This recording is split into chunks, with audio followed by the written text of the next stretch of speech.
Hello बच्चे लोग, कैसे हैं आप लोग। तो बच्चे, फर्स्ट एड एंड हेल्थ की जो फर्स्ट यूनिट है उसमें आज हम पढ़ने वाले हैं तीसरा, चौथा और पांचवा चैप्टर। ये छोटे चैप्टर हैं और ये बहुत ही महत्वपूर्ण हैं। इनमें से कई सारे क्वेश्चन पूछ लिए जाते हैं डायरेक्टली, कॉम्पिटिटिव एग्जाम में भी यहाँ से क्वेश्चन पूछे जाते हैं। ठीक है, तो चलिए अभी देखते हैं कि तीसरे चैप्टर में हमें क्या पढ़ना है। तो इसमें है recovery position and top to toe assessment. एक क्वेश्चन पूछ लिया जाता है कि रिकवरी पोजीशन क्या होती है, कैसे हम फर्स्ट एड में इसको अप्लाई करते हैं, और टॉप टू टॉय असेसमेंट क्या होता है। तो पहले हम बात करेंगे रिकवरी पोजीशन की। देखिए, अगर मान लीजिए कि कहीं कोई एक्सीडेंट हो जाता है और आप वहाँ पे अवेलेबल हैं, तो आप कई तरह से फर्स्ट एड देने की कोशिश करते हैं। तो उसमें तीन कंडीशन बन सकती है। जैसे मान लीजिए किसी का एक्सीडेंट हो गया और व्यक्ति जो है होश में है और सांस भी ले रहा है। तो जब होश में हो और सांस भी नॉर्मल ले रहा हो तो हम उसको फर्स्ट एड देंगे। जैसे कि उसका हाथ पैर अगर कटा पीटा है तो वहाँ पट्टी वट्टी करेंगे, या जो भी फर्स्ट एड देने का उस समय सिचुएशन होगी उस समय हम देंगे। लेकिन दूसरी कंडीशन आती है जिसमें कि व्यक्ति जो है बेहोश हो गया है लेकिन वो सांस ले रहा है। ठीक है, तो उस कंडीशन में हमें फर्स्ट एड नहीं देनी है। उस कंडीशन में हमें उसको रिकवरी पोजीशन में रखना है। ठीक है, तीसरा पोजीशन आता है कि जब व्यक्ति कोई एक्सीडेंट होने के बाद एकदम मूर्छित हो गया है, बेहोश हो गया है और सांस भी नहीं ले पा रहा है, तो उस दौरान हम देते हैं सीपीआर। सीपीआर कैसे देते हैं हम पिछली वीडियो में आपको बड़े ही डिटेल में पढ़ाए थे, वहाँ से देख लीजिएगा। तो ये तीन कंडीशन बनती है, यानी कि जब व्यक्ति होश में हो, सांस भी ले रहा हो तो हम उसको फर्स्ट एड देंगे, और जब होश में नहीं हो, सांस ले रहा हो नॉर्मल, तो हम उसे रिकवरी पोजीशन में रखेंगे। जब होश में भी नहीं हो, सांस भी नहीं ले रहा हो, तो हम उसको जो है सीपीआर देंगे। ठीक है, तो बीच वाली कंडीशन जब होश में हो नहीं हो और सांस ले रहा हो तो उस दौरान हम क्या करते हैं, उस दौरान हम उसे रिकवरी पोजीशन में रखते हैं। रिकवरी पोजीशन क्या होती है, तो रिकवरी पोजीशन ये होती है, यानी कि जिस किसी व्यक्ति को हम इस तरह से रख देते हैं तो हम बोलते हैं कि ये अपनी रिकवरी पोजीशन में है। रिकवरी पोजीशन वो पोजीशन होती है जिसमें अगर किसी पेशेंट को अगर रख देते हैं तो उसका पेन जो होता है वो कम हो जाता है और वो जो है जल्दी से सिचुएशन से बाहर आ सकता है। ठीक है, और देखिए इस पोजीशन में कहा जाता है कि यदि आप नींद लेते हैं तो इसमें जो है कि आपका भोजन ठीक से पचता भी है, गैस वगैरह नहीं बनती है, नींद भी अच्छी आती है। तो ये बॉडी के लिए पोजीशन बहुत ही अच्छी मानी जाती है। ठीक है, अब देखिए इस पोजीशन में रखने के स्टेप क्या हैं। तो चलिए आगे हम आपको स्टेप दिखाते हैं। देखिए, मान लीजिए कि इस व्यक्ति का एक्सीडेंट हो गया है और इसको आपको रिकवरी पोजीशन में रखना है। तो पहला काम आपको क्या करना है कि इसका एक हाथ ये वाला इस तरह से रख देना है। ठीक है, और दूसरे वाले हाथ को इसको पकड़ करके आपको इसके घुमा करके यहाँ पे देखिए कान के पास लगा देना है, जस्ट उल्टे। ठीक है, यानी कि इसका राइट वाला हाथ जो है इसके लेफ्ट वाले कान के नीचे लाके लगा देना है।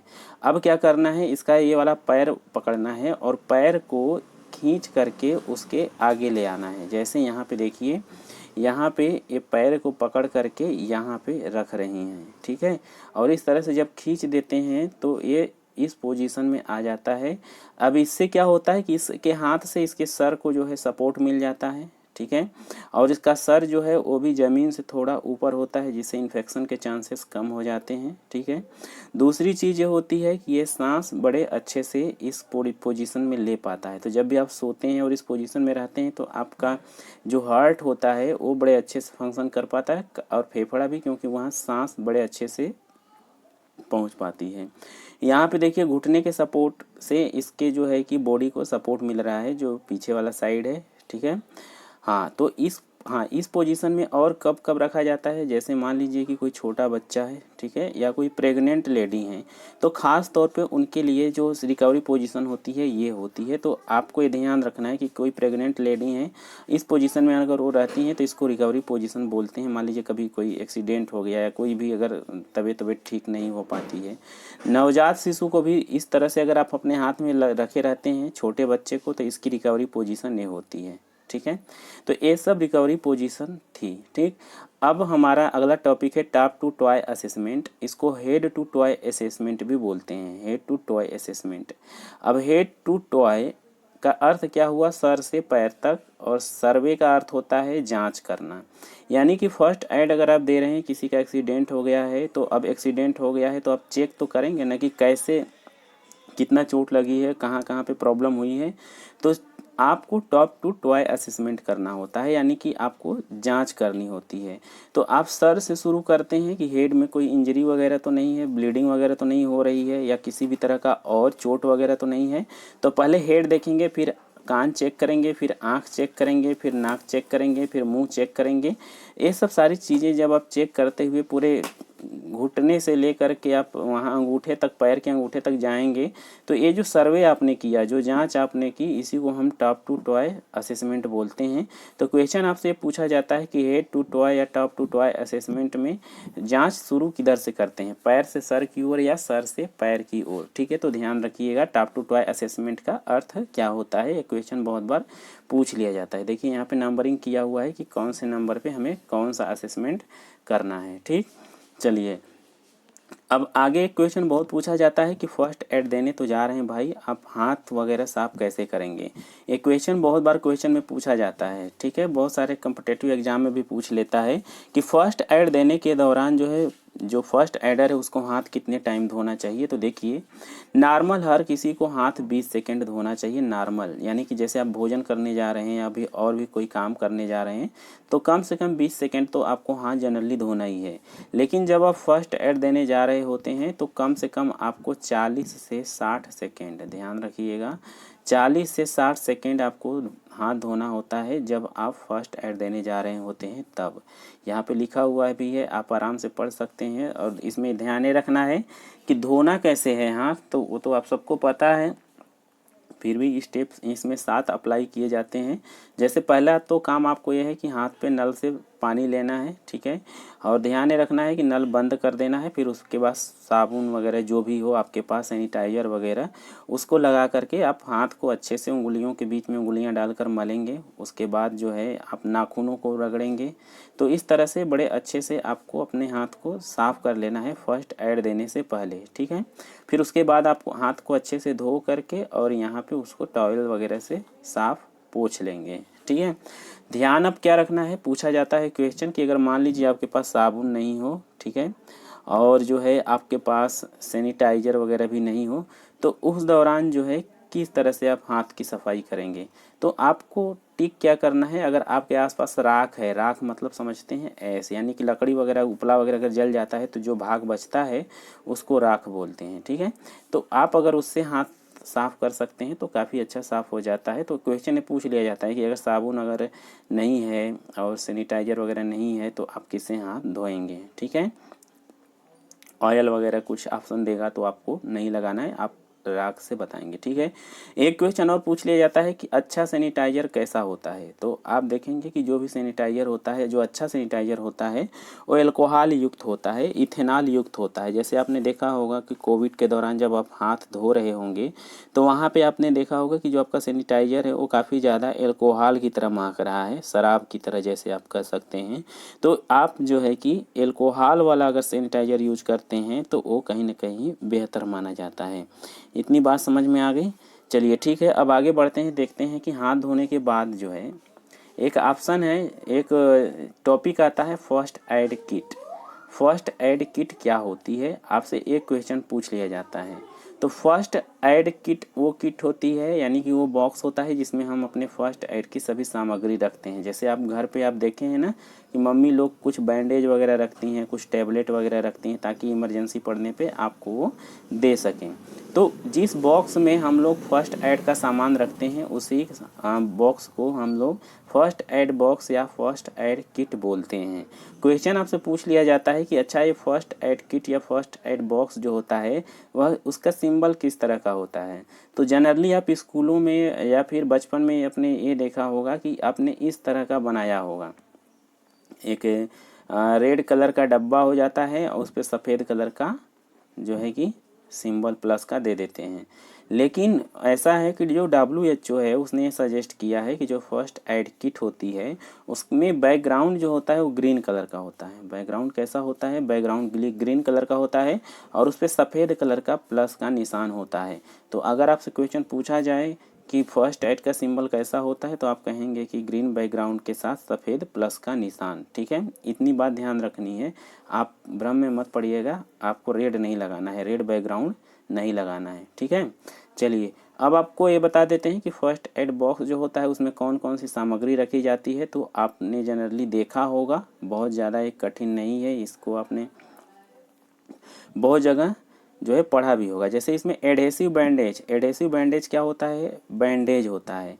जैसे आप देखेंगे कि जो चिपकने वाली चीज़ होती है, जो पट्टी चिपक जाती है उसे हम एडहेसिव बैंडेज बोलते हैं। जो नहीं चिपकती है, जो हम बांधते हैं जनरली हाथ पे लपेट करके फीता जैसे, उसको हम लोग नॉन एडहेसिव बैंडेज बोलते हैं। ठीक है, उसके बाद स्टेलाइज गेज पैड क्या होता है, तो ये भी एक तरह का पट्टी वगैरह ही होता है। ठीक है, तो इसमें रोलर गेज होता है। तो सब जो अलग अलग टाइप की पट्टियाँ होती हैं, बैंडेज होते हैं, उनके बारे में ये कहा गया है। फिर फोम ड्रेसिंग हो गया, हाइड्रोजेल ड्रेसिंग हो गया, ये क्या क्या होता है तो ड्रेसिंग में हम पढ़ेंगे।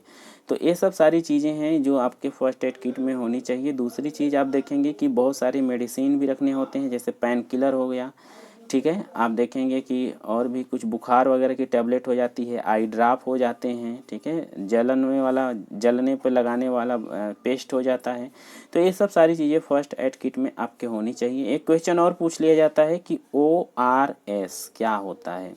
तो फर्स्ट एड किट में ये रखना बहुत ज़रूरी है। जैसे ORS का घोल आपने देखा होगा, प्रचार वगैरह देखते होंगे टीवी वगैरह पे, तो पूछा जाता है कि ORS का फुल फॉर्म क्या होता है। तो आपको पता होना चाहिए, ओरल रिहाइड्रेशन साल्ट, इसे बोलते हैं ओरल रिहाइड्रेशन साल्ट। यानी कि जब किसी को पानी की कमी हो जाती है, न्यूट्रिएंट्स की, तो हम ORS का घोल दे देते हैं। ठीक है, उसके बाद और भी कई सारी चीज़ें आप इसमें रख सकते हैं, जैसे हाइड्रोजन पेरोक्साइड हो गया। अब हाइड्रोजन पेरोक्साइड क्या होती है, आपका कान कभी कभी अगर दर्द कर रहा होगा तो आप डॉक्टर के पास गए होंगे, तो वो ना एक दवा डालता है तो कान में बुदबुदाहट होती है आपके ना, तो उसी को हाइड्रोजन पेरोक्साइड बोलते हैं। और भी एंटीसेप्टिक पाइप वगैरह हो गया, सेलाइन सोल्यूशन हो गया, घाव साफ़ करने के लिए आइसोप्रोपिलर कोहाल हो जाता है। आप देखे होंगे कई सारे स्प्रे वगैरह होते हैं। तो ये सब सारी चीज़ें जो है आप रख सकते हैं अपने फर्स्ट एड किट में। उसके बाद कुछ टूल्स वगैरह भी आप रखते हैं, जैसे कैंची वगैरह हो गया, ब्लेड वगैरह हो गया, तो इस सेफ्टी पिन हो गया। तो ये सब सारी चीज़ें भी आप रखते हैं। फ्लैश लाइट हो गया, जैसे अंधेरे में कहीं पे कहीं ना कहीं देखना हो तो उसके लिए हेल्प कर सकता है। तो ये हमने क्या देखा, हमने देखा फर्स्ट एड किट, यानी कि जो फर्स्ट एड की सामग्री रखते हैं और उसको सिंबल क्या होता है, ये सब सारी चीज़ें हमने समझी। फर्स्ट एड किट को हम ना 3 कैटेगरी में लगभग बांटते हैं। एक स्मॉल होता है, एक होता है मीडियम, एक होता है लार्ज। देखिए फर्स्ट एड किट जो स्मॉल होता है जनरली हम उसे घरों में यूज करते हैं ना, जैसे आप अपने घर में अगर कुछ फर्स्ट एड किट रखते हैं तो स्मॉल की कैटेगरी में आता है। स्कूल, हॉस्पिटल, बैंक में अगर जो रखा जाता है फर्स्ट एड किट, उसको मीडियम वगैरह की कैटेगरी में रखते हैं। और जो बाढ़ सूखा के लिए जहाज वगैरह के माध्यम से, देखिए अभी जो फर्स्ट एड यूज किया जाता है जैसे युद्ध वगैरह में, तो उसको लार्ज फर्स्ट एड किट बोलते हैं। ठीक है, क्योंकि वो बड़े लेवल पे होते हैं। अभी आपने देखा होगा कि जब भारत कहीं पे राहत सामग्री भेजता है तो एक बॉक्स भी बड़ा सा फर्स्ट एड किट का भेजता है, एक या कई सारे बॉक्स भेजता है, तो बड़े लेवल के होते हैं, तो उन्हें लार्ज फर्स्ट एड किट बोलते हैं। तो फर्स्ट एड किट से इस तरह से आपसे क्वेश्चन पूछे जा सकते हैं, तो आप इसको थोड़ा ध्यान में रखिएगा। अब चलते हैं देखिए अगले टॉपिक पे। हमने क्या पढ़ लिया, अभी तक हमने पढ़ लिया रिकवरी पोजीशन क्या होती है, टॉप टू टॉय असेसमेंट क्या होता है। अभी हमने देखा कि हाथ कैसे धोते हैं, क्या तरीके होते हैं, कितने सेकंड तक धोना चाहिए, किस तरह से धोना चाहिए, और फर्स्ट एड किट क्या होती है ये हमने देख लिया। आगे देखते हैं, हमारा अगला चैप्टर आ जाता है यहाँ पे फर्स्ट एड टेक्निक। यानी कि यदि आप किसी को फर्स्ट एड देना है तो उसकी टेक्निक क्या क्या होगी, ये आपको इसके बारे में पढ़ना है। ठीक है, तो चलिए हम बात करते हैं ड्रेसिंग की। अब आपने सबने सुना होगा ड्रेसिंग क्या होती है। तो जब आप कभी चोट लगी होगी तो आप जाते हैं हॉस्पिटल, तो हॉस्पिटल में डॉक्टर क्या करते हैं, पट्टी वगैरह बांध देते हैं। पट्टी वगैरह बांधने के बाद डॉक्टर कहते हैं कि भैया ड्रेसिंग आप कराते रहिएगा बीच बीच में, ताकि घाव जल्दी सूख जाए। तो ड्रेसिंग क्या है, तो ड्रेसिंग एक प्रोसेस है। जब हम किसी घाव को दोबारा ओपन करते हैं, साफ़ सफाई करते हैं, बैंडेज या पट्टी जो भी लगाते हैं, तो वो जो प्रक्रिया होती है उसको हम ड्रेसिंग बोलते हैं। ठीक है, यहाँ पे लिखा हुआ है, आप आराम से पढ़ लीजिएगा। अब ड्रेसिंग जो होती है वो कितने टाइप्स की होती है, तो ड्रेसिंग 2 टाइप की होती है। एक को हम बोलते हैं एडहेसिव ड्रेसिंग, एक को क्या बोलते हैं, एडहेसिव ड्रेसिंग, और एक को बोलते हैं नॉन एडहेसिव ड्रेसिंग।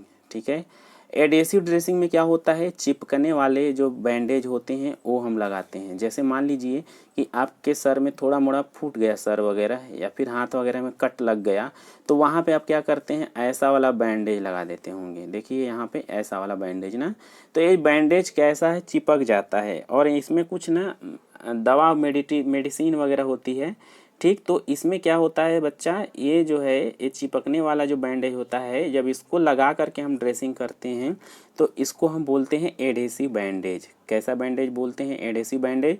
और एडेसिव बैंडेज लगा के जब हम ड्रेसिंग करते हैं तो उसको हम एडेसिव ड्रेसिंग बोलते हैं, ठीक है। और ध्यान रखना है कि ये सिर्फ ऐसा ही नहीं होता है, कई सारे बैंडेज आते हैं जो चिपकने वाले होते हैं, ठीक है। चलिए अब हम आगे आपको दिखाते हैं कि जो नॉन एडेसिव बैंड ड्रेसिंग होती है वो कितने टाइप की होती है और कैसे यूज करते हैं। तो देखिए नॉन एडेसिव यानी कि जो रोलर बैंडेज होता है, जैसे आपने देखा होगा कि काटन की एक राउंड राउंड पट्टी लपेटी गई होती है और उसको लगा करके हम एक बार मरहम लगा देते हैं और मरहम के ऊपर से वही पट्टी लपेट लपेट के बांध देते हैं ना। तो उस तरह की जो पट्टी आती है, बैंडेज आती है, उसको नॉन एडेसिव बैंडेज या नॉन एडेसिव जो है कि पट्टी बोलते हैं, जो चिपकती नहीं है, बांधी जाती है गांठ लगा के, ठीक है। अब इसको जो है कि हम यूज करके 3 तरीके की ड्रेसिंग करते हैं। पहला है रेडीमेड स्टेरलाइट ड्रेसिंग। देखिए मान लीजिए कि उंगली में कट गया कहीं पे, आपने वहाँ पेस्ट लगा लिया और उस पर पट्टी लपेट दी, तो इसको हम क्या बोलेंगे, स्टेरलाइट ड्रेसिंग, ठीक। गेज ड्रेसिंग क्या होती है, गेज ड्रेसिंग में हम जनरली क्या करते हैं, मान लीजिए किसी का मांस से निकल गया, कुत्ता काट लिया ज़्यादा, ठीक है, बील हो गया, बील मतलब कि थोड़ा सा मांस निकल गया बाहर, बड़ा घाव हो गया, तो वहाँ जो ड्रेसिंग करते हैं तो हम काटन वगैरह मरहम लगा के उसमें भरते हैं, उसके बाद हम बैंडेज वगैरह लपेटते हैं, तो वो गेज ड्रेसिंग के तहत आता है। ध्यान में रखा जाता है कि ये सब बड़ी सफाई से करना होता है, हाथ वगैरह वॉश करके, ग्लव्स बार बार चेंज करना पड़ता है। तो ये जो होता है गेज या गाज ड्रेसिंग बोलते हैं। अगला है इम्प्रोवाइज ड्रेसिंग। इम्प्रोवाइज ड्रेसिंग में क्या होता है कि मान लीजिए किसी का पैर अगर कट गया तो उसको कहीं ना कहीं ब्लीडिंग बहुत हो रही है, तो उसको रोकने के लिए हम लोग यहाँ पे कपड़े से या पट्टी से हम लोग टाइट करके बांध देते हैं, तो उसे इम्प्रोवाइज ड्रेसिंग बोलते हैं। अब इन तीनों ड्रेसिंग को मैं इमेज में आपको दिखाऊंगा, यहाँ से आप समझ सकते हैं। अब जैसे यहाँ पे देखिए ड्रेसिंग है, ड्रेसिंग की डिफिनेशन हमने देख ली, ड्रेसिंग के नॉन एडेसिव एडेसिव बैंडेज हमने देख लिया, ठीक है। तो देखिए ये है इम्प्रोवाइज टर्निक्वेट या इम्प्रोवाइज ड्रेसिंग। अब इस व्यक्ति का ये पैर कटा हुआ है, पैर कटा हुआ है, यहाँ से ब्लीडिंग हो रही है ना, लेकिन यहाँ पे देखिए पट्टी हमने लगा दिया और एक लकड़ी जो है यहाँ पे हमने लगा दी और इसको खूब घुमा दिया। घुमाने की वजह से ये ना जो बांधे हैं पट्टी हम, ये कस जाएगी और कसने की वजह से जो ब्लीडिंग होगी वो रुक जाएगी। तो इसे इम्प्रोवाइज टर्निक्वेट या इम्प्रोवाइज ड्रेसिंग भी बोलते हैं। इतनी बात समझ में आ गई। उसी तरह से देखिए ये है आपका कहीं न कहीं स्टेरलाइट ड्रेसिंग या गेज ड्रेसिंग में भी ये आता है, यानी कि घाव पे इस तरह से लगा करके हम पट्टी बांध देते हैं। यहाँ पे देखिए इस तरह से बैंडेज लपेट लपेट कर हम बांधते हैं ना, रोलर बैंडेज है ये। तो ये 3 तरीके की हमने ड्रेसिंग देख ली। कौन कौन सी, एक एडेसिव ड्रेसिंग, एक नॉन एडेसिव।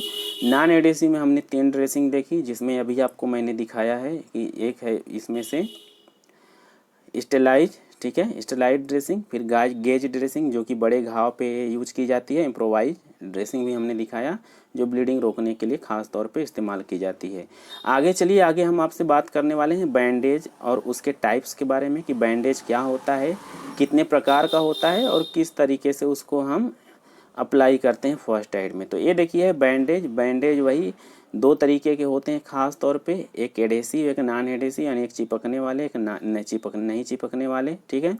तो ये 3 तरीके से होते हैं। एक को हम बोलते हैं ट्रिएंगुलर बैंडेज। ये बैंडेज आपने शायद नहीं देखा होगा या बहुत कम देखा होगा। इसको हम मास्टर बैंडेज बोलते हैं। तो क्वेश्चन पूछ लिया जाता है कि मास्टर बैंडेज किसे बोलते हैं, तो ट्रिएंगुलर बैंडेज को ही हम मास्टर बैंडेज बोलते हैं। मान लीजिए आपके घर में एक टॉवेल है ऐसा, ठीक है, और यहाँ से आप उसको मोड़ दीजिए, तो जो बैंडेज बनेगी उसे हम जो है ट्रिएंगुलर बैंडेज, ट्रिएंगुलर मतलब 3 कोना बैंडेज या 3 कोना पट्टी ऐसा, ठीक है। इसके हेड को हम पॉइंट बोलते हैं और इसको इंड बोलते हैं। दोनों कार्नर को क्या बोलते हैं, इंड बोलते हैं। नीचे वाला इसका सिरा फेज है। अब क्या है, इसको हम कहाँ कहाँ अप्लाई करते हैं, तो ध्यान रखिएगा कि जो बड़े अंग होते हैं शरीर के, जो मूवेबल कम होते हैं, यानी कि जो बहुत कम घूम पाते हैं, तो इस बैंडेज को हम वहाँ लगाते हैं। जैसे मान लीजिए कि किसी का हाथ वगैरह टूट गया, या किसी का सर फूट गया, या फिर हाथ कलाई वगैरह मुड़ गई, तो वहाँ पे हम खास तौर पे इसको बांधते हैं। अब आपको हम दिखाते हैं एक बार ट्रियंगुलर बैंडेज को कैसे यूज करते हैं। ये देखिए यहाँ पे ट्रियंगुलर बैंडेज है, ठीक है, एक सेकेंड, ये देखिए ये ट्रियंगुलर बैंडेज है। यहाँ पे मान लीजिए इस व्यक्ति का हाथ वगैरह टूट गया है, अब इसमें हमने खपच्ची लगा कर पहले तो बांध दी खपच्ची। अब इस ट्रियंगुलर बैंडेज को देखिए यहाँ पे इसके हाथ के अंदर से डाल के इस कंधे पे ले जाएंगे, और एक सिरा नीचे लटका रहेगा, नीचे वाले सिरे को उठा करके इस कंधे पे ले जाएंगे। देखिए यहाँ पे ये इस कंधे पे ले गया है, और ये वाला पहले वाला है। अब देखिए बड़े अच्छे से इसका हाथ कवर हो गया, और पीछे से ले जा करके इसको हम बांधेंगे। यहाँ देखिए अब पीछे से हमने ले आया तो एक कोना इधर आ गया, एक कोना इधर आ गया। अब इन कोनों को हम ऊपर यहाँ पे ला करके बांध देंगे, और बांध देंगे तो ये इस तरह का हो जाएगा, ठीक है, और इससे हाथ की सेफ्टी हो जाएगी। एक क्वेश्चन पूछा जाता है कि जब ट्रियंगुलर बैंडेज हम बांधते हैं तो उसमें कौन सी गांठ लगाते हैं। अब देखिए जाहिर सी बात है, जब आप दो कोनों को आपस में बांधेंगे तो गांठ कई तरीके की होती है। तो उसमें से एक गांठ होती है रीफ नॉट, जिसे क्या बोलते हैं, रीफ नॉट बोलते हैं, यानी कि रीफ गांठ बोलते हैं। और उसको हम बांधते हैं। उसको बांधने से क्या होता है कि हम टाइटली बांध पाते हैं और उसे आसानी से खोल पाते हैं, ठीक है। तो इस तरह की गांठ को हम रीफ नॉट बोलते हैं। तो क्वेश्चन क्या क्या पूछा जा सकता है कि ट्रियंगुलर बैंडेज को मास्टर बैंडेज भी बोलते हैं, और इसको हम कहीं ना कहीं रीफ नॉट से हम अप्लाई करते हैं। और हम कहाँ कहाँ इसको यूज कर सकते हैं, तो देखिए अगर मान लीजिए किसी को ट्रियंगुलर बैंडेज अप्लाई करना है, तो सर फूट गया है, तो हम इस तरह से सर पे भी लगा सकते हैं, ठीक है। और इस तरह से देखिए रोटेट करा करा के आप घर पे सीख भी सकते हैं कि कैसे हम ट्रियंगुलर बैंडेज को हेड पे अप्लाई करेंगे। किसी का हाथ वगैरह अगर फ्रैक्चर हो गया है, कलाई वगैरह, तो उसको अप्लाई कर सकते हैं ट्रियंगुलर बैंडेज। देखिए यहाँ पे पहले हम मोड़ेंगे, मोड़ने के बाद दोनों सिरों को हम इस तरह से करेंगे, एक दूसरे को क्रॉस करते हुए घुमाएंगे, फिर उसके बाद इस तरह से बांध देंगे। पैर अगर मुड़ गया है तो पैर में भी हम इसको इसी तरह से अप्लाई कर पाते हैं। तो हमने अभी देखा ट्रियंगुलर बैंडेज जो होती है उसको कैसे यूज करते हैं। अगला हमारा बैंडेज है, अगले बैंडेज को हम बोलते हैं टेबुलर बैंडेज, ठीक है, सॉरी, अगला है हमारा रोलर बैंडेज, रोलर या क्रीप बैंडेज। अब देखिए आपने क्रीप बैंडेज या रोलर बैंडेज देखा होगा। आप देखिए एक बैंडेज ऐसा आता है, ये इस तरह का पट्टी नुमा होता है, इसको रोलर बैंडेज बोलते हैं। रोलर बैंडेज का जो है अगला वाला सिरा है, इसको हम बोलते हैं हेड, ठीक है। और ये जो हमारा ढोल की तरह है, इसको बोलते हैं ड्रम, ठीक है। और जब लास्ट में ड्रम को पूरा खोल देंगे तो पिछले वाला सिरा क्या कहलाएगा, टेल। ये हो गया हेड, ये हो गया ड्रम, इसका पिछला सिरा कहलाएगा टेल। अब इसको हम शरीर पे कहीं भी अप्लाई कर सकते हैं, ठीक है, कहीं पे भी जनरली कट पिट जाता है तो रोलर बैंडेज का हम इस्तेमाल करते हैं। और रोलर बैंडेज को बड़े अच्छे से हमें लगाना पड़ता है, मरहम वगैरह लगा करके उसको अप्लाई करते हैं। ध्यान क्या रखना होता है कि जब भी हम अप्लाई करते हैं रोलर बैंडेज, तो क्वेश्चन पूछता है कि रोलर बैंडेज अप्लाई करते समय कौन सा सिरा जो है पेशेंट की ओर होना चाहिए। तो आपको पता होना चाहिए कि जो ये हेड वाला सिरा है ये पेशेंट की ओर होगा, यानी कि उसके हाथ में लपेटेंगे, और ये जो होगा हमारे हाथ में होगा, ठीक है, फर्स्ट एडर की ओर ड्रम या फिर टेल होगा। इस चीज़ को ध्यान रखिएगा, ठीक है। जाहिर सी बात है क्योंकि ये वाला हिस्सा जो है आप जो है कि कहीं ना कहीं पेशेंट के हाथ में लपेटेंगे तो टेल वाला जो है, सॉरी, हेड वाला लपेटा जाता है। ये क्वेश्चन पूछ लिया जाता है। अब हम देखते हैं कि रोलर बैंडेज जो होती है अप्लाई कहाँ करते हैं। तो देखिए शरीर के किसी भी हिस्से में आप जनरली रोलर बैंडेज को अप्लाई कर सकते हैं।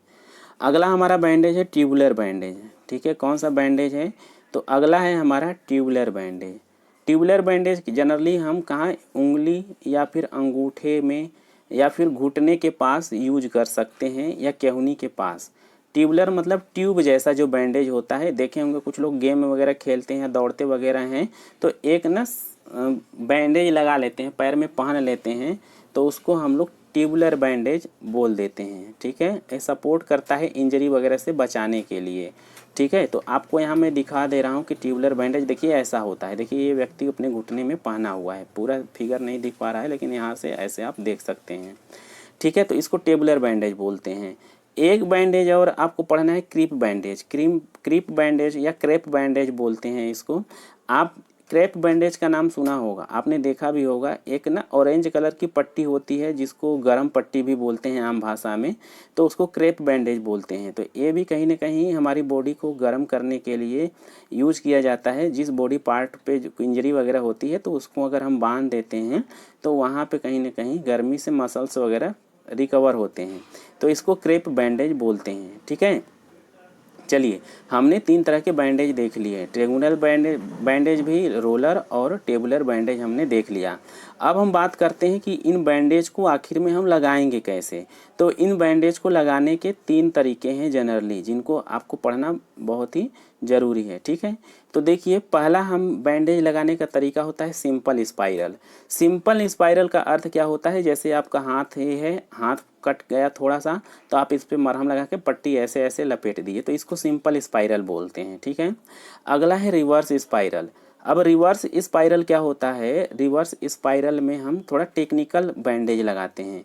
जैसे ये ध्यान रखना है कि रिवर्स स्पाइरल वहाँ हम लगाते हैं जहाँ पे अंग का हिस्सा पतला मोटा होता रहता है।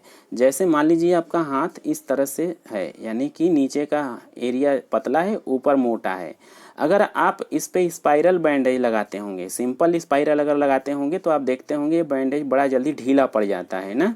तो इसलिए जो है जब अंग पतले से मोटा हो रहा होता है, यानी उसकी थिकनेस वेरी करती है, ठीक है, तो वहाँ पे हम रिवर्स बैंडेज लगाते हैं। रिवर्स बैंडेज कैसे लगाते हैं, तो रोलर बैंडेज को हम पकड़ते हैं, रोलर बैंडेज, ठीक है, या क्रेप बैंडेज पकड़ते हैं। उसके बाद उसका हेड वाला सिरा लपेटते हैं हाथ या पैर में। एक बार लपेटने के बाद फिर क्या करते हैं, थोड़ा सा ऊपर से मोड़ देते हैं, थोड़ा सा मोड़ देते हैं, फिर इसको घुमा के लाते हैं, फिर मोड़ देते हैं, फिर मोड़ देते हैं, थोड़ा सा टर्न कर कर के लपेटते हैं। लपेटने के बाद देखेंगे तो आपको एक ऐसा स्ट्रक्चर मिलेगा। ये बड़ा ही जो है कि थोड़ा सा यूनिक है और डिजाइन नुमा बन जाता है। इसी को हम रिवर्स स्पाइरल बैंडेज बोलते हैं। इससे क्या होता है, बड़ा ही टाइट हो जाता है और पैर को घूमने नहीं देता है। ठीक है, और इससे इंजरी जो होती है काफ़ी ज़्यादा जल्दी रिकवर करती है और ये जल्दी छूटता भी नहीं है, तो इसको हम रिवर्स स्पाइरल बोलते हैं। ठीक है, बैंडेज लगाने का तीसरा तरीका है जिसको हम बोलते हैं फिगर ऑफ 8। क्या बोलते हैं, फिगर ऑफ 8। यहाँ पे आप देख सकते हैं ये फिगर ऑफ 8 है। फिगर ऑफ 8 बैंडेज कहाँ लगाई जाती है, क्वेश्चन आपसे पूछ लिया जाता है, तो ध्यान रखना है कि फिगर ऑफ 8 बैंडेज या तो घुटने के पास लगाई जाती है या केहूनी के पास लगाई जाती है, जहाँ पे मोड़ होता है। कैसे लगाते हैं, तो जस्ट रिवर्स बैंडेज की तरह ही लगाते हैं, थोड़ा सा चेंज करते हैं। देखिए यहाँ पे 4 स्टेप में मैं आपको बताऊंगा कि जो है फिगर ऑफ 8 बैंडेज कैसे लगाते हैं। तो पहला आपको शुरू करना है, जैसे पैर में मान लीजिए यहाँ पे इनका पैर मुड़ गया है या मोच आ गई है। अब यहाँ पे गरम पट्टी लगानी है या रोलर बैंडेज लगाना है, तो पहले हम इसके निचले उंगली वाले सिरे के पास लपेटेंगे। लपेटने के बाद एड़ी वाला हिस्सा एक बार छोड़ देंगे ताकि मूव कर पाए, फिर उसके बाद ऊपर हम लोग लगाएंगे। ठीक है, जैसे यहाँ पे देखिए एड़ी वाला हिस्सा पे एक बार लपेटेंगे और बाकी का हम ऊपर लपेटेंगे, तो यानी कि नीचे और ऊपर हमें ज़्यादा लपेटना है, एड़ी वाले पे बस एक बार ही लपेटेंगे ताकि मूव हो सके। यहाँ पे जैसे देखिए ये वाला एरिया देखिए, यहाँ पे काफ़ी बार लपेटा गया है, यहाँ पे लपेटा गया है, यहाँ पे थोड़ा सा एक बार ही लपेटते हैं बस इन्फेक्शन से रोकने के लिए। अब इससे क्या होगा कि आप देखिए इस तरह का स्ट्रक्चर बाद में आपको देखने को मिलता है। और इस तरह का बैंडेज जो होता है, इस तरह की जो बैंडेजिंग करते हैं, इसको हम बोलते हैं फिगर ऑफ 8 बैंडेज। अब इस तरह का बैंडेज अगर आप करते हैं तो कहीं ना कहीं ये काफ़ी ज़्यादा सपोर्ट करता है आपके बॉडी पार्ट को। तो कहीं ना कहीं हमने ये देख लिया कि कितने तरीके से बैंडेज होते हैं और कितने तरीके से इनको अप्लाई करते हैं। पूछा जाएगा कि कहाँ पे अप्लाई करते हैं फिगर ऑफ 8, तो ध्यान रखना है कि घुटने और केहूनी वगैरह के पास यूज करते हैं। ठीक है, अब हम क्या करते हैं, हमने बैंडेज और ड्रेसिंग देख लिया। अब हमें 2 टेक्निक के ऊपर बात करनी है। अब मान लीजिए कोई व्यक्ति अगर इंजर्ड हो गया है, ठीक है, इंजर्ड हो गया है और उसको हमें सपोर्ट करना है, यानी कि उसे हम फर्स्ट एड देना है, तो 2 चीज़ें हमें ध्यान रखनी होती हैं। पहली चीज़ कि इवैक्यूएशन कैसे करना है, या कि मान लीजिए कि कोई व्यक्ति रोड पे जा रहा है, उसका वहाँ पे एक्सीडेंट हो गया है, तो अब जो है हमें पहले उसको फर्स्ट एड रोड पे ही नहीं देना है, हमें उसे खींच करके रोड से बाहर लाना है। अब रोड से बाहर लाना है तो इसको हम जो खींचने की प्रक्रिया होती है, यानी कि जहाँ पे दुर्घटना हुई है उस स्थान से अगर उस व्यक्ति को हटाना है तो इस प्रक्रिया को हम इवैक्यूएशन बोलते हैं, यानी कि खींचना या वहाँ से निकाल के लाना। निकाल कर लाने के लिए दो टेक्निक यूज की जाती है, एक को हम बोलते हैं शोल्डर पुल और एक को बोलते हैं एंकल पुल। शोल्डर पुल यानी कि जब आप कंधे को पकड़कर व्यक्ति को खींचते हैं तो इसे हम बोलते हैं शोल्डर पुल, और जब एड़ी को पकड़ करके अगर व्यक्ति को आप खींच करके बाहर लाते हैं तो उसे एंकल पुल बोलते हैं। तो यहाँ देखिए शोल्डर पुल को दिखाया गया है। इससे क्या होगा कि यदि आप सिंगल भी हैं तो किसी भी व्यक्ति को ईजिली खींच करके बाहर रख सकते हैं। चलिए ठीक है, अगला है हमारा एंकल पुल। एंकल पुल देखिए यहाँ पे एड़ी पकड़ के ये व्यक्ति खींच रहा है और खींचने के बाद जो है कहीं ना कहीं इसको वहाँ से हटा देगा। ठीक, तो इवैक्यूएशन टेक्निक कौन कौन सी हो गई, शोल्डर पुल और एंकल पुल। अब हमारा अगला टेक्निक है ट्रांसपोर्टेशन टेक्निक। ट्रांसपोर्टेशन टेक्निक में क्या हुआ कि जब हम पेशेंट को एक स्थान से दूसरे स्थान पर उठा करके ले जाते हैं, ट्रांसपोर्ट करते हैं, तो उसे हम ट्रांसपोर्टेशन टेक्निक बोलते हैं। तो मान लीजिए कि यदि कोई एक व्यक्ति है, फर्स्ट एडर एक है, तो कितने तरीके से जो है पेशेंट को एक जगह से दूसरे जगह ट्रांसपोर्ट कर सकता है।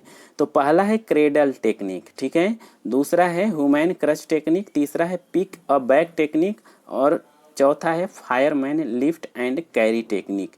तो ये चार टेक्निक आपको याद रखनी है जब फर्स्ट एडर सिंगल हो, यानी कि एक ही व्यक्ति फर्स्ट एड की देने के लिए हो और वहाँ पे टेक्निक हमें यूज करनी है, तो ये चार टेक्निक हम यूज कर पाएंगे। फिगर में आपको हम दिखा दे रहे हैं, यहाँ पे है ह्यूमन क्रच टेक्निक, यानी कि गोदी में उठा करके ये इसको ले जा सकता है, इसके लिए फर्स्ट एडर का मजबूत होना ज़रूरी है। दूसरा है फायरमैन लिफ्ट टेक्निक, यानी कि जो फायरमैन जिस तरीके से उठाता है और आग को बुझाने के लिए सिलेंडर वगैरह या फिर वहाँ से पेशेंट को निकालता है, तो उसको हम फायरमैन लिफ्ट टेक्निक बोलते हैं। इस तरह से कोई भी फर्स्ट एडर भी लिफ्ट कर सकता है। क्रेडल टेक्निक यानी कहने का अर्थ है कि सपोर्ट कर कर व्यक्ति को यहाँ से एक स्थान से दूसरे स्थान तक ऐसे ले जाना, और पिक बैक मतलब अर्थ हो गया कि पीठ पर लाद करके ले जाना। तो जब एक सिंगल फर्स्ट एडर हो तो ये चार तरीके होते हैं जिससे वो ट्रांसपोर्ट कर सकता है। चौथा है मल्टीपल हेल्पर जब ट्रांसपोर्ट करें, मतलब कहने का अर्थ है कि जब हेल्पर या फर्स्ट एडर दो हों तो कैसे ले जाएंगे, तो ह्यूमन क्रच टेक्निक यहाँ भी इस्तेमाल होगी। जैसे यहाँ पे आप देख रहे हैं कि दो लोग एक व्यक्ति को ले जा रहे हैं सपोर्ट करके दोनों कंधों से। देखिए यहाँ पे अगर उसको उठाना हो तो देखिए हैंड सीट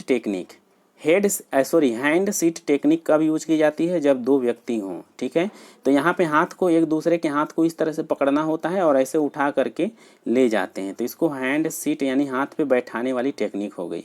दूसरा हो गया hand to hand seat technique. ठीक है, टू हैंडेड सीट टेक्निक में क्या हुआ, एक हाथ ऊपर पकड़ेगा, एक हाथ नीचे और कुर्सी की तरफ बैठा करके ले जाएंगे। तो ये हो गया टू हैंडेड सीट टेक्निक, दो हाथों पे बैठाने वाली तकनीक। ठीक है, तो यहाँ पे दो जब फर्स्ट एडर हैं तो अप्लाई कर सकते हैं। अगला है फोर एंड आफ्ट मेथड। ये क्वेश्चन शायद एक बार पूछा था कि फोर एंड आफ्ट मेथड टेक्निक कितने जो है कि फर्स्ट एडर देते हैं, तो दो। ठीक है, जैसे बाइक की तरह इनको बना लेते हैं और एक जगह से एक पैर पकड़ता है, एक हाथ पकड़ता है कंधा और यहाँ से उठा करके ऐसे ले जाते हैं।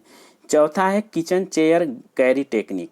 ये भी क्वेश्चन पूछा जाता है कि किचन चेयर कैरी टेक्निक कहाँ यूज की जाती है, तो ये ट्रांसपोर्टेशन टेक्निक है। जो फर्स्ट एडर जो होता है, दो फर्स्ट एडर जो होते हैं, किसी भी महिला पुरुष या जो भी व्यक्ति है उसको चेयर पे बिठा करके एक जगह से दूसरी जगह ले जाते हैं। एक पेशेंट चेयर पकड़ लेगा पैर और एक पिछला पोर्शन। एक होता है न इस तरीके से बनाने वाला स्ट्रेचर हॉस्पिटल में आपने देखा होगा, तो स्ट्रेचर टेक्निक भी होती है।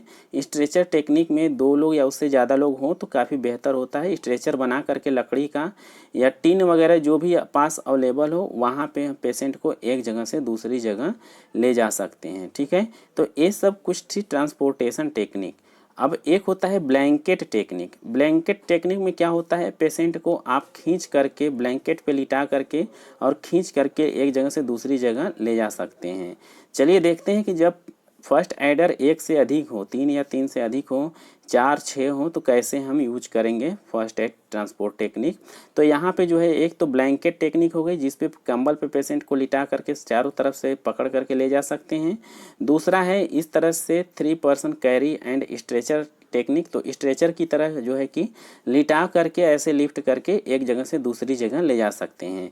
तो बच्चे आज के हम इस वीडियो में हमने 3 चैप्टर देख लिया और इन 3 चैप्टर में हमने काफ़ी सारी फर्स्ट एड टेक्निक के बारे में हमने देखा। अब यहाँ से जो क्वेश्चन बनते हैं क्वेश्चन हमने अपलोड कर दिया है, वो देख लीजिएगा। बाकी का जो चैप्टर है उसको हम अगली वीडियो में पढ़ाएंगे, ठीक है। तो वीडियो काफ़ी लंबी हो गई, खुश रहिए, स्वस्थ रहिए। बाकी का जो चैप्टर होगा अगली वीडियो में, तब तक के लिए जय हिंद।